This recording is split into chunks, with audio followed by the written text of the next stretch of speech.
Welcome back to Q Dads, it's me, Ste, and yes, episode 8 has just dropped with a very, very slow episode, with only a little information actually being given, but what it did give us at the end was a bit of a shock. I think I'm walking away from this episode even more confused than I have been after all the others. And yes, it's all around some of the selective conversations that people are having. Child fucking labor. And of course, the big bombshell that Miss Cobell had the concept and the idea for the Severance program and what is happening at Lumon right now. It almost feels like they held this winter type apprenticeship to find the brightest brains in a way of helping them achieve that overall goal. Which of course, we still don't actually know what that is. But there are a good couple of theories floating around out there, and we're going to talk about one of them at the very end. So don't forget to hit that subscribe button, as it really does help the channel to grow. So we start the episode off with Miss Cobell driving around a coastal cliff, which is actually a beautiful setting, and we get some amazing shots. She then sees a junkie, which seems to resonate with her, as we hear later on in the episode that she's not tried it since she was 8 years old. So obviously a main staple of stress reduction in her child labour intensive town. But she continues and heads to the cafe, where the town seem to recognise her and don't seem overly impressed. Very estranged relationships here.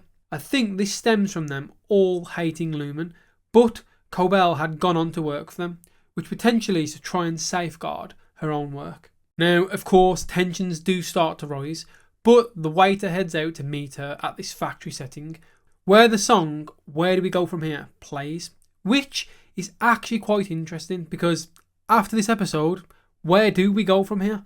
Because I don't think we had any further answers really that tie into the rest of the season, but just a couple of unexpected points. But the song is fitting as it actually represents love and letting go. And that obviously ties in really nicely to Cobell saying goodbye to her mom and sister and the town she grew up in. The factory was of course the ether factory that was spoken about in a few episodes now, where Kia and Imogen first met, which could indicate they also went through some kind of child labour. We then head out to Sissy's house, who is Celestine Cobell, and of course, yes, Miss Cobell's sister. It's interesting here because Sissy is actually a huge devotee to the Egans and the whole Lumon industry, which until recently Miss Cobell was also part of that. Sissy seems to be having her own waffle party with a dedicated shrine to Kia Egan and the Four Tempers within her own bedroom, which just highlights how deep this belief actually runs and from an early age. Now, there is some tension between the two of them over the death of their mother and how she went. It turns out that Miss Cobell was carrying the breathing tube as it was connected to the death of her mom, which she ultimately blames Sissy for. Although Sissy at the end of the episode tries to turn it around and tries to say it was her mom that ended her own life and pulled out the tube herself. Now here Miss Cobell weirdly gets into bed and comes to terms with the loss of her mum, which is fine, but then falls asleep, and it isn't until the waiter comes in a few moments later then she wakes up and realises that she needs to find what she was looking for. Now I thought it was just a bit baffling, like how she's just skipped a chunk of time and no one questioned it. It took that long for the waiter to actually come into the house. Sissy didn't even enter the room and left her to sleep. But of course, we're not sure how long Miss Cobell was actually asleep for. It could have technically only been around half an hour, as it could have just been the shifts in daylight that made it seem longer than it probably was. But that scene just felt a bit odd. And of course, she then finally heads out into what I say is like a basement or outhouse, and this is where she rummages through belongings, noting that she has won awards for the Wintertide apprenticeship. Of course, the thing she finds is a bust of James Egan, and she breaks it open and gets the book out of the bottom. This highlights the work that we all know, the overtime contingency, the Glasgow block, the chips, the fact it all resonates on different frequencies to be severed. Everything that we kind of have an understanding of within the severed department was created or designed by Miss Cobell, not James Egan. She is the true founder, in a way, with all of that work being hers, yet she had to sit and watch, not being able to take any credit for it. And then her sister tries to burn the book, true dedication until the very end. And then of course we end the episode with Miss Cobell driving off into the distance. But she does say the words Hampton to the waiter, which I'm not entirely sure why. And was this one of the rooms from last week? Again, possibly making all of those rooms link back to a memory of someone in Lumon. Of course, she ends up taking a phone call from Devon Scott, who informs her that Mark has reintegrated, and she then asks Mark to tell her everything. Again, like I said, overall this episode was enjoyable. It had a few great details in it, the way the camera moved, and some interesting background pieces, along with all the information in this episode, was good. But actually, it was very, very slow, and I'm still not closer to the end game than I was before. So I touched at the start about a theory that's been going round, which is all based on the last episode, the one we saw about Gemma. The theory, for lack of better words, as Ben explained it to me, is that Gemma is essentially some kind of Siri. She's being used as essentially an implant. So if you want to go for a dentist appointment or something that's going to cause you stress and you don't want to feel it, you activate the chip, which doesn't sever your own mind, but just puts Gemma in your place. So then Gemma is the one that experiences the pain, the torture, because that's what she's been trained to do. Kind of like when we talk to Siri to find out information.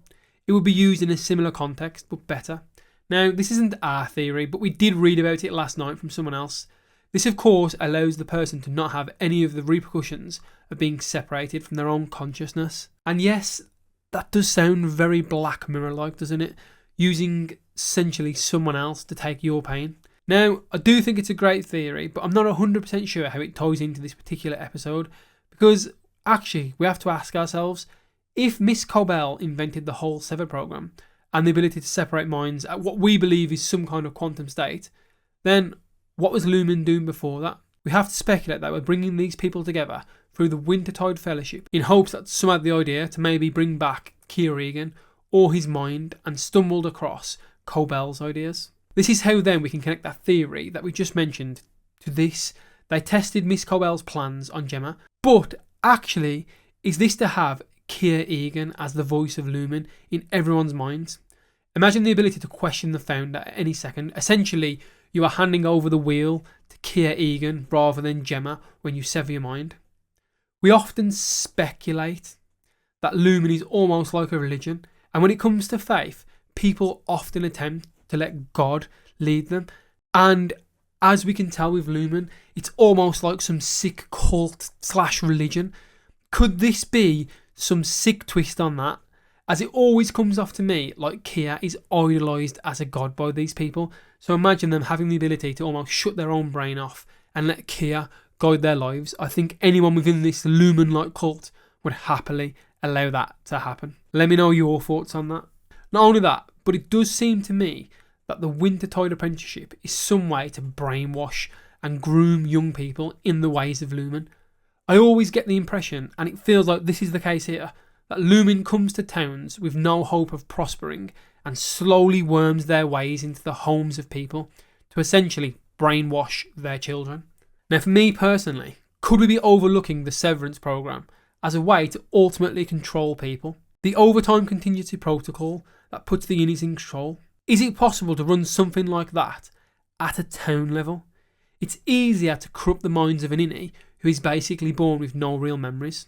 Yes, it does seem like a rather dark idea, but the more we learn about Lumon, the less crazy these ideas seem. Could essentially Lumon sever a town and completely take control of them? Let me know your thoughts on that potential theory. Anyways, as we said, it was a bit of a slow episode, and to be fair, Cobell's story could have been done in about 20 minutes. We didn't get any flashbacks of her youth, just a lot of silence and dark scenes. Now, one final thing to end on. We did kind of mention that maybe Cobell could turn on Lumon, and it very much looks like this could be the start of that. I mean, at this point, maybe her and Milchek could reunite in some crazy vendetta against Lumon, as it seems they have both suffered the same fate as children. Right then, guys, over to you. Do you think Cobell will ultimately help Mark as a way to overthrow Lumon? Do you think we might see Mark being fully reintegrated in the next episode? Yes, episode 10 is probably going to be the big one because it's called Cold Harbour, but surely now we've had about 5 episodes of Mark being reintegrated. Isn't it about time we saw that full reintegration and see how he handles being on the severed floor? Let us know your thoughts on that. And finally, will we potentially find out what Irv's outie is up to next week? Because as we've speculated, we think Irv is a bigger part of this than he lets on, and the fact that he knows what the export room is makes me think that maybe something has happened to him in the past at Lumon. Thanks for watching, guys. Please don't forget to subscribe, as it helps us to grow. And as always, we'll catch you next time with something new. I don't believe you! I thought you were different. My flower.